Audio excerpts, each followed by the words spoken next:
We know that Black Lives Matter, but what can we do about it?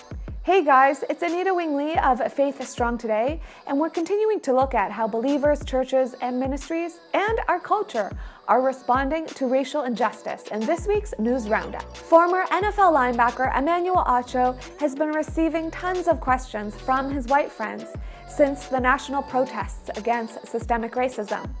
And in response, he started a new online show called Uncomfortable Conversations with a Black Man. And this week, he had guest Academy Award winner Matthew McConaughey to talk about what it means to turn a new page in history and for white people to address prejudice. Take a look. Someone like me, how can I do better as a human? How can I do better as a man? How can I do better as a white man? That's powerful. You put me on the spot. I'm gonna be honest with you, because that's what we're here for, to have uncomfortable conversations.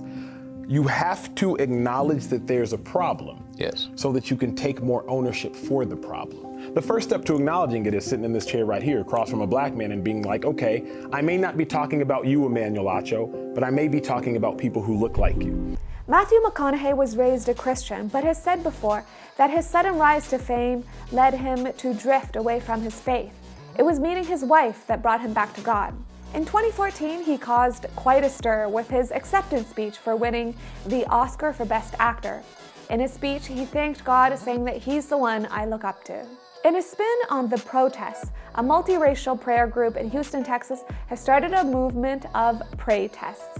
This has happened after a video of white Christians kneeling in front of Black believers in repentance has gone viral.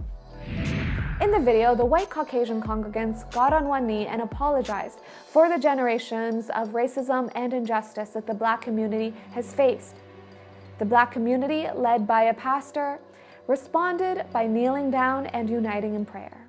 And I just ask that y'all would forgive us. Forgive us for our sins. Johnny, would you speak and receive our forgiveness?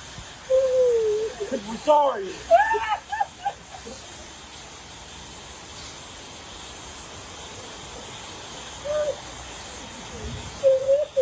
If you all receive it, when I count to 3, can you say we receive it?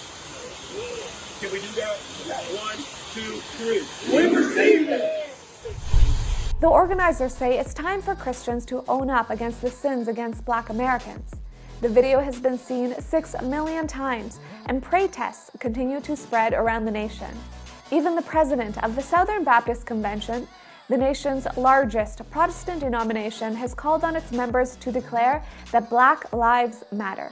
President J.D. Greear says that this is a gospel issue. Of course, Black Lives Matter.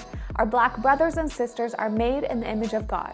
Former NFL coach Tony Dungy, the first Black head coach to win the Super Bowl, took to Twitter to call on his followers and America to pray and work together. The creator of VeggieTales, Phil Vischer, also reshared a blog this week, admitting how white privilege gave him opportunities that other people didn't have. Vischer credits his film career with the networking opportunities he had in his wealthy white neighborhood. He says that if his family had relocated to a poor, specifically non-white neighborhood, his opportunities would have been next to nothing. At Faith Strong Today, we're committed to continuing this conversation. This week, we have a guest article from John Corbin called Picking Up Your Cross Means Laying Down Your Privilege. And on Between the Grooves, we chat with worship pastor Ryan Williams, who is right in the heart of the protests in Minneapolis. And on Grow on the Go, we talk about the power of labels. Find this and more on faithstrongtoday.com. How about you? How have you been affected by this issue? Leave us a comment below. We want to hear from you. And that's it for this week. Thank you so much for watching. For more great content and inspiration, stay tuned on Faith Strong Today.